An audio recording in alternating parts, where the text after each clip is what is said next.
And last year, President Biden signed the PACT Act into law. It expands health care benefits for veterans, especially those exposed to toxic chemicals while serving.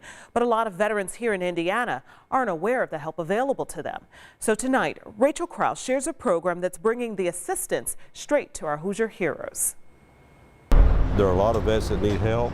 At the Johnson County Armory, veterans from all branches of service make their way in. Thomas Clark served in Korea.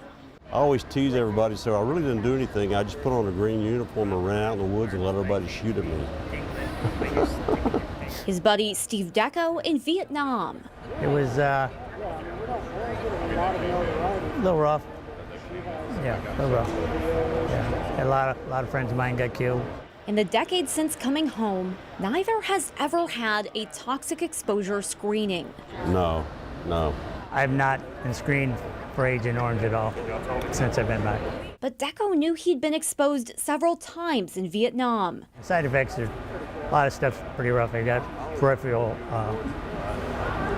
neuropathy in my hands, my feet, arms and legs. Like you stick your finger in a light socket, you get in a shock.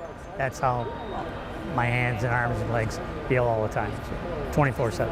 He says Agent Orange was sprayed while he was flying as a door gunner. Back then, it wasn't his main priority. Keep myself alive and get home. Yeah, so at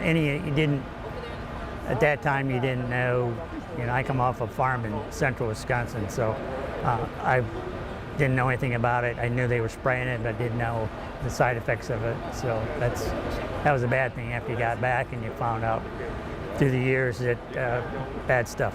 Now, Deco, Clark, and other veterans are eligible for toxic exposure screenings and expanded health care benefits for the very first time, thanks to the PACT Act. This act is probably the most impactful law that has been passed for veterans in the past 70 or 80 years. Affects millions of veterans nationwide and probably 200,000 to 300,000 right here in Indiana alone.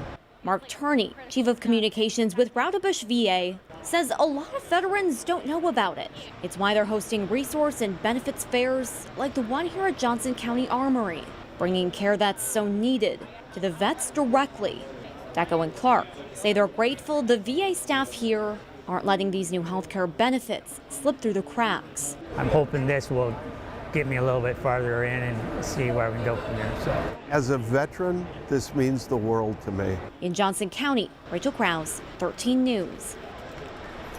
Important info there, Rachel. Thank you. And so you folks know the next resource fair with toxic screenings is Saturday, May 13th at the Brownsburg VA Clinic. That runs from 9 until 1. We're going to post all of this information for you tonight on WTHR.com.